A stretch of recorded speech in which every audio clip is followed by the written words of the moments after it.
only have so much time away. I feel like this fight, my return there, has been, anticipated for a long time, and I want to come home and be triumphant.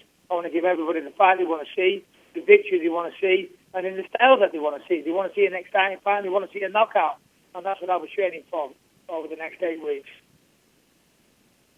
And obviously, with you being over in America, I can imagine that your family in the UK don't get as much time to come and watch you. You're going to have all your UK family come out and watch the fight? Yeah, absolutely. You're absolutely right.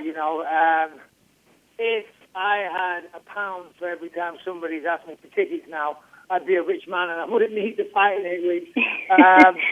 Yeah. So everybody's coming out of the woodwork, and I don't mean that in a negative way. I mean that in the nicest way possible.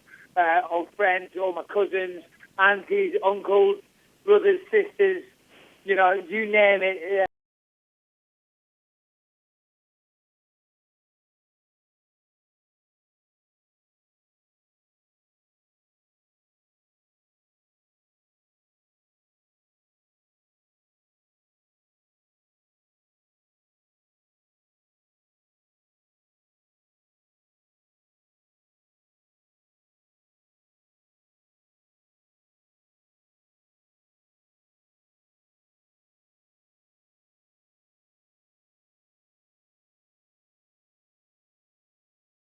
If you do win this fight, is there anyone, I know you've been asked quite a few times, but is there anyone you do have your eye on? Because obviously people have mentioned with Luke Rockhold. What about, just a thought, what about someone like Jacare Souza, or would you rather wait and see what happens? Or is there someone you really do want to fight next? Yeah, I mean, the people I want to fight next are Luke Rockhold, Chris Weidman, and Jacare Souza. They would be the top 3 names in the division. And certainly a win over Rockhold or Jacare would get you a title shot. Weidman is the champion. I believe one of those guys is going to fight for the title next anyway.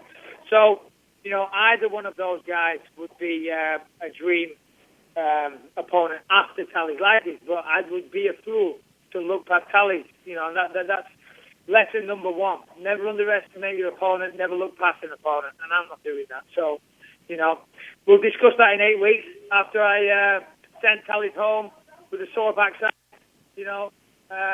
We'll discuss who I fight next. Great. Thank you, Michael. Thank you.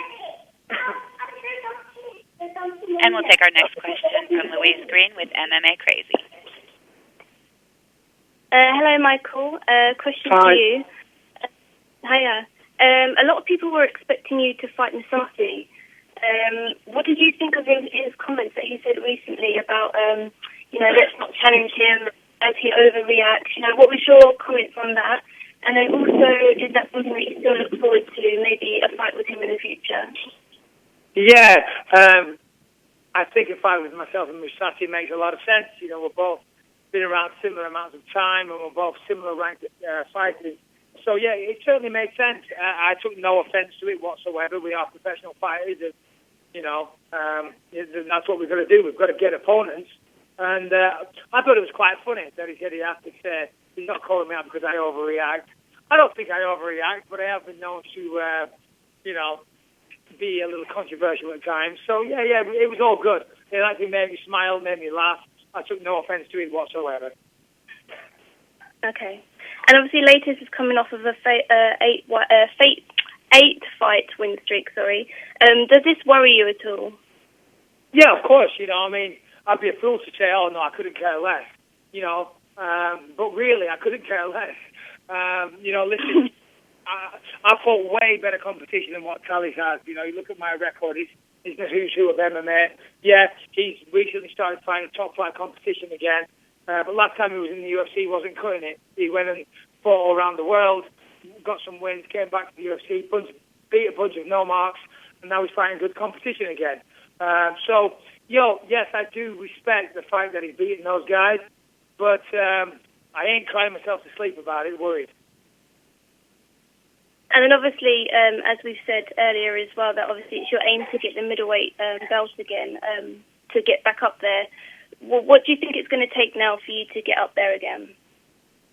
Well, obviously it starts with a good win over Tallis, And I think another win after that for sure. But yeah, definitely a win over Tallis and a good performance. And then after that, it would have to be somebody else, inside the top 10, one of the top contenders. And I think after that, I think the fact that I've been a top 10 contender, for so long in the division, and then if I got on a 3-fight win streak, then I think that would do it. I think that would get me the title shot. Okay, thank you. And then for Tallis, what was your reaction when you found out that Bisping was your next opponent, and how do you think the fans are going to react to you in Glasgow? I'm sorry, can you repeat? So what was your first reaction when you heard that Bisping was going to be your next opponent, and how do you think the fans in Glasgow are going to react to you? Okay, my first reaction was happy, because I would like I said, I would like to fight with Bisping for a long time, and now this fight is coming up. And fighting in UK, especially in Scotland, is very nice to me, because it's the main event of the night and against a great opponent. And in Scotland, the land that I would like, it's my dream, visit this place. I'm a big fan from William Wallace, from the Braveheart movie, and all that story inspired me a lot. I have a tattoo on my ribs with the sentence of William Wallace, and fighting on that land will be very special to me. A lot of energy involved to me. And how will you react to saying? Sorry, go on. Can you say again? Sorry, say again. Sorry. No, so how do you think the fans? How are the fans going to react to you? Obviously, Bisping's going to be the favourite going into the fight. How do you think the fans are going to? The fight, in my opinion, will be explosive fight. He'd fight forward, I'd fight forward. We will be, fighting for every time. And of course, I'm being improving my stand-up game, and he's excellent on stand-up game. Okay, and this is MMA. It's not only a box, not only a Muay Thai, and not only a Jiu-Jitsu. We have to be ready for all the situations, and I'm ready, and I know that he will be ready, and we're going to make a war there. Okay, thank you very much. Thank you. And just a final reminder, it is *1 for any questions. We'll go next to Chris Gilmartin with STV. Hi, Michael. Chris here. Thanks for your time. Most of the questions have already been asked, but I was going to ask you what you make of the current crop of Scottish fighters who are now breaking into the UFC, like Stevie Ray, Rab Whiteford, and Joe Calderwood. Yeah, well, I've known for a while that there was great potential and some great gyms and fighters, in Scotland. So it was only a matter of time before they broke into the UFC. And of course, Joanne Calderwood got into the Ultimate Fighter with incredible hype, and I think a lot of people were expecting her to win. Unfortunately, she didn't, but that doesn't mean she's done. She's got incredible potential. I know she's training with a great team, and hopefully it's only a matter of time before she gets the belt. Stevie Ray, that guy has got endless potential. He really has. It was actually a friend of mine that put me onto him quite a while ago. So I've been watching him for a while, and his last fight was incredible. I know he took the fight on short notice, and he looked sensational. So, as I said before, it was only a matter of time. There's been great gyms in Scotland for a while. The Dinky Ninjas is one I'm thinking of. They've been churning out quality fighters for a long, long time. So, it's no surprise that they're in the UFC, and it's no surprise that we're fighting in Glasgow, and I'm sure there's going to be many, many more events in Scotland to come. Great. And I'm just wondering, obviously you've been in California for 3 years now. Is there anything you kind of miss about the UK? Oh, my word, absolutely. So many things, first and foremost, the people. I miss the sense of humour and the people. Don't get me wrong, it is a nice place to live out here in America, and I've been here for a while now, and the kids, they're integrated into school life and things like that. So, if I had my way, I would move back to the UK. My wife's looking at me now, she's giving me a dirty look. My wife's Australian, and she loves the sunshine, she loves the lifestyle here.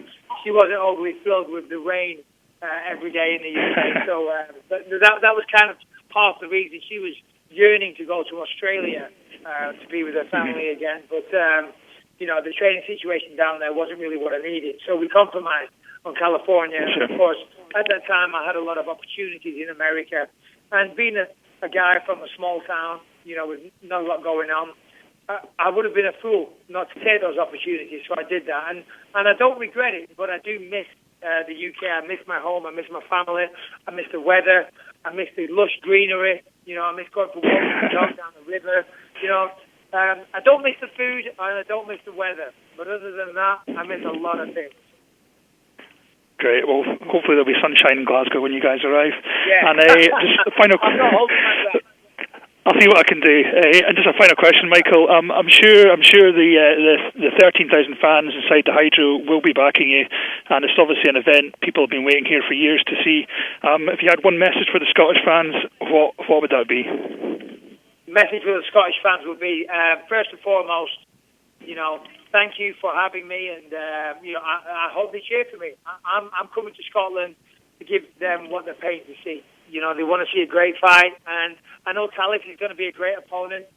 He's going to give that as well. I'm coming up there. I'm going to literally dedicate the next 8 weeks of my life to giving them what they came to see. Of course, I want to do it for myself. I also want to put on a hell of a show for the UFC, for the people of Glasgow and Scotland that are going to part ways with their hard-earned money. So come out, have a great night, enjoy it, and please cheer for me. Thank you very much, Michael. Cheers for that, and good luck, both guys. My pleasure. Thank you. Thank you. And we'll take our next question from Shamat Karsandhu with MMAJunkie.com. Hi, Michael. We've spoken in the past about you potentially fighting Anderson Silva, and you've gone on record as saying that for you, that's as good as a title shot. I just wanted to find out if you still feel the same way about him. Yeah, Anderson was for a long time a hero of mine, even though we were in the same weight class and I wanted to fight him for so long. You could not admire and respect, what he did inside the octagon. Of course, with the things that he did still stand, but there has been a bit of a cloud lately. So it was a shame to hear about the test results. Of course, he stated that there was something wrong or whatever. So I don't know. It's just disappointing. Would I still like to fight the guy? Of course I would. I'd still love to get in there in the octagon with him. But, he has fallen a little bit recently. So it's not something that's, the burning issue that it once was. I've fought many guys over the years that have used performance-enhancing drugs. So obviously I have a very dim view of that. I've always been a hard-working, honest, working guy. The only thing I take is protein shakes, and that's it. Blood, sweat, and tears go into my preparation. And I've had injuries in the past from guys using performance-enhancing drugs. So, and this sport has no place for that. We're not trying to put balls in hoops. It's a fight. So you shouldn't be going out there and doing those things. So anybody that does that, I immediately lose a lot of respect for. Now, of course, the sentence hasn't been delivered, and we're yet to see what happens. So I reserve my judgment until the athletic commissions make their decision. Speaking of PEDs, what were your thoughts on the Nevada State Athletic Commission coming out with punishment for future PED offenders? Yeah, I was very happy. I know that the UFC for a long time have been trying to do what they can to clean the sport up, but ultimately it does come down to the athletic commissions. They're the guys that regulate the sport. I agree with almost everything what they did. Of course, some of the penalties now are very, very harsh, and financial penalties as well as suspensions. So, of course, I'm very happy about that.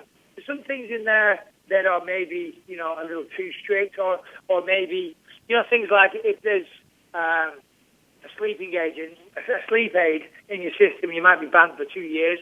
Now, of course, if you choose to do that and break the rules, that's your problem. But I know sometimes there can be things in products that maybe you didn't know you were taking. So that would be a little worrying for somebody to get banned because they traced a sleeping aid and they were to be banned for 2 years. Things like that is a little concerning. But listen, if you're taking performance-enhancing drugs and you get caught, in my mind, you should be banned for life.